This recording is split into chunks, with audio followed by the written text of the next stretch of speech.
तुम्हाला 2 पर्याय मिळाले तर त्यातली तुम्ही कोणती निवडाल ते सांगा. पहिला पर्याय, आता लगेच 10 लाख रुपये. आणि दुसरा पर्याय, अशी सवय किंवा ज्ञान ज्यामुळे तुम्ही पुढील 20 ते 25 वर्ष 1 कोटी रुपये किंवा त्यापेक्षा पण जास्त संपत्ती तयार कराल.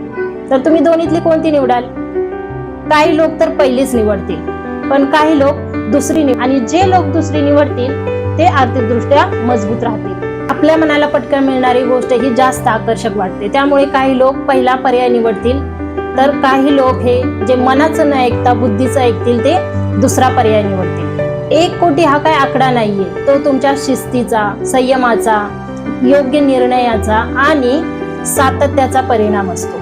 काही लोकांना वाटतं की माझा पगार खूप कमी आहे, त्यामुळे मी 1 कोटी कधीच कमवू शकत नाही, 1 कोटी माझ्याजवळ असू शकत नाही, पण तसं नाहीये. हेच आपण आजच्या व्हिडिओमध्ये बघणार आहेत की जर तुम्ही योग्य नियोजन केलं तर 1 कोटीचं स्वप्न तुमचं हे पूर्ण होणार आहे आणि ते तुम्ही कसं गाठू शकता. आपण लहानपणापासून ऐकत आलो की तो करोडपती आहे, त्याच्याकडे करोडो रुपये आहेत, पण 1 कोटी म्हणजे नेमकं काय?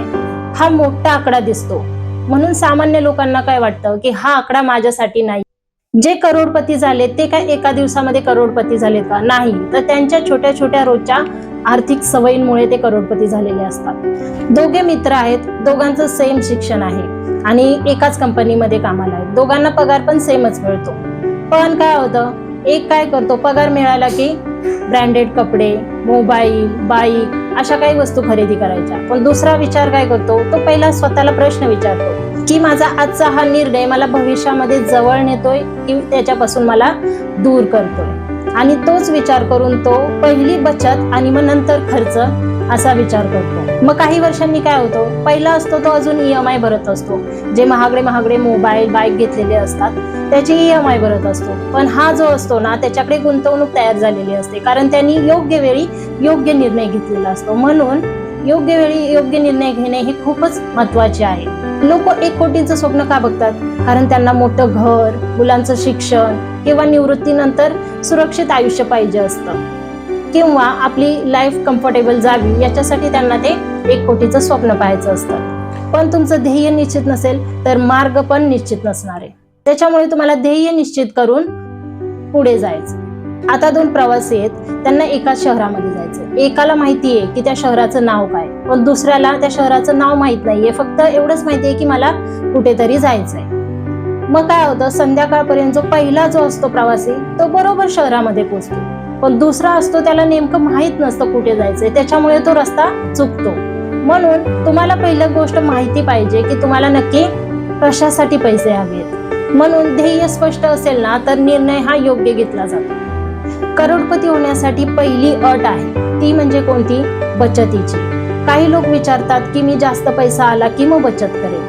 तसं नाही करायचंय, पहिल्यांदा बचत करायची, मग त्यातून तुम्हाला जास्त पैसा येणार आहे आणि असंच स्टेप बाय स्टेप, पायरी पायरीने तुम्ही करोडपती होत जाणार आहात. करोडपती होण्यासाठी सर्वात मोठा शत्रू कोणता आहे माहितीये? उद्या सुरू करेल. बचत आजपासून करूया, नाही उद्या सुरू करेल. गुंतवणूक सुरू करूया, नाही 1 महिन्यानंतर करेल. मग काहीतरी कौशल्य शिकूया, नाही पुढच्या वर्षापासून करेल. असं करत करत अनेक वर्ष जातात आणि ते तिथेच थांबतात. एकाने वयाच्या 25व्या वर्षी आर्थिक नियोजन सुरू केलं आणि दुसऱ्याने वयाच्या 30व्या वर्षी सुरू केलं. पण हा जो मधला 5 वर्षाचा फरक आहे ना, तो तुम्हाला काही छोटा वाटतो का? नाही, कारण लक्षात ठेवा, वेळ हा पैशाचा सर्वात मोठा मित्र आहे. त्यामुळे वेळेवर आर्थिक नियोजन करणे हे खूप महत्वाचं आहे. त्यामधल्या 5 वर्षामध्ये पैशामध्ये खूप तफावत निर्माण होऊ शकते. तुम्हाला 1 कोटी कशासाठी हवे? तुमच्या आर्थिक स्वातंत्र्यासाठी, मुलांच्या शिक्षणासाठी, का मोठं घर घेण्यासाठी, का तुमचा स्वतःचा व्यवसाय सुरू करण्यासाठी? तेव्हा तुम्हाला निर्णय घेणं अगदी सोपं जाणार. तुम्हाला फक्त बचत करून 1 कोटी रुपये कमवता येणार नाहीये, तर तुम्हाला बचतीसोबत तुम्हाला तुमचं उत्पन्न वाढवून किंवा योग्य प्रकारे गुंतवणूक करून सुद्धा 1 कोटी कमवता येऊ शकतात. तर 2 व्यक्ती आहेत, एका ऑफिसमध्ये काम करतात, दोघांना सेम पगार आणि फक्त पगार वाढायची वाट बघितली आणि दुसऱ्याने त्याच्यासोबतच ऑफिसमध्ये काही वेगळं कौशल्य शिकण्याचा प्रयत्न केला. नवीन AI टूल्स किंवा डिजिटल मार्केटिंग किंवा अजून काही असेल हे शिकण्याचं काम केलं, तर त्यातून त्याला अजून पैसे मिळणार. मग एकाकडे फक्त 45,000 रुपयेच राहणार आहेत, पण दुसऱ्याकडे त्या 45,000 सोबत वरचे पैसे पण त्याला मिळणार आहेत. कारण त्यांनी स्वतःवर गुंतवणूक केलेली असते. तर स्वतःवर गुंतवणूक करणं हेही खूप महत्वाचं आहे. स्वतःवर गुंतवणूक केली की त्यातून तुम्हाला कौशल्य मिळतं. काही लोक असतील ते बोलतील की मी कोणत्या शेअरवरती पैसे लावू, किंवा काही लोक असतील ते बोलत असतील की मी कोणता म्युच्युअल फंड निवडू, कोणता म्युच्युअल फंड चांगला असेल.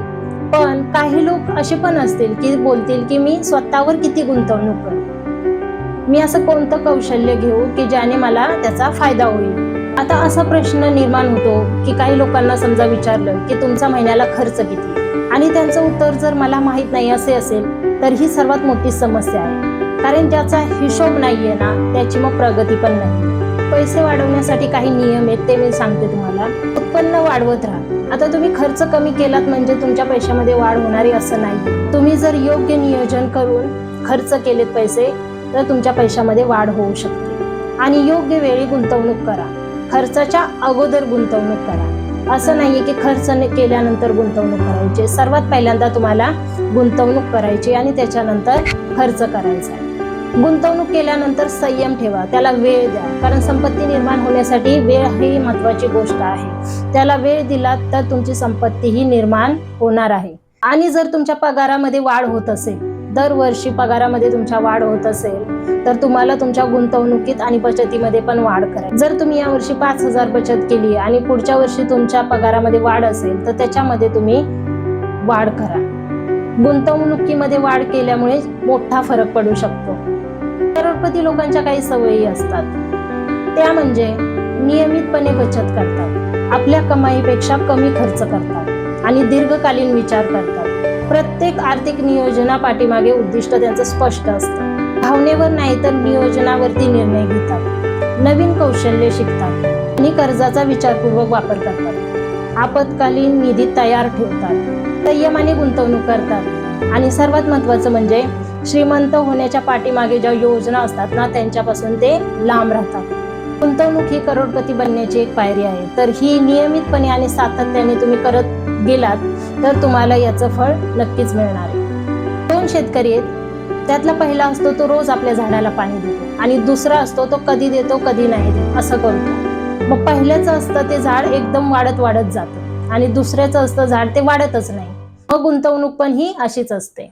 आजच्या या व्हिडिओमधून तुम्ही लक्षात ठेवा की 1 कोटी कमवणं हे काही नशिबाचा भाग नाही, हे नशिबाचं काम नाहीये. योग्य सवयी, योग्य विचार आणि योग्य निर्णय आणि अनेक वर्षाच्या सातत्याचं फळ. हे आज किती कमवता यापेक्षा जास्त महत्वाचं आहे की तुम्ही आजपासून काय बदलणार आहे. जर तुम्ही आजपासून बचतीची किंवा गुंतवणुकीची सवय लावली आणि नवीन कौशल्य शिकलात तर तुम्ही आर्थिकदृष्ट्या मजबूत नक्कीच होणार. आज एक छोटं पाऊल उचला, कारण उद्या मोठे आर्थिक प्रवास हे एका छोट्या निर्णयापासूनच सुरू होतात. करोडपती व्यक्ती हा योग्य विचारसरणीने बनतो. त्यामुळे SIP, कंपाऊंडिंग ह्या करोडपती बनण्याच्या पायऱ्या आहेत, तर त्या पायऱ्या तुम्हाला चढायच्या आहेत आणि त्याला वेळ द्यायचा आहे. म्हणून संयम ठेवा, शिस्त ठेवा आणि सातत्य ठेवा. जर तुम्हाला माझी माहिती आवडली असेल तर माझ्या व्हिडिओला लाईक करा, शेअर करा आणि सबस्क्राईब करा आणि फॉलो करा. कमेंटमध्ये नक्कीच सांगा की तुम्हाला माझा व्हिडिओ आवडला की नाही. भेटूया पुढच्या व्हिडिओमध्ये. नमस्ते.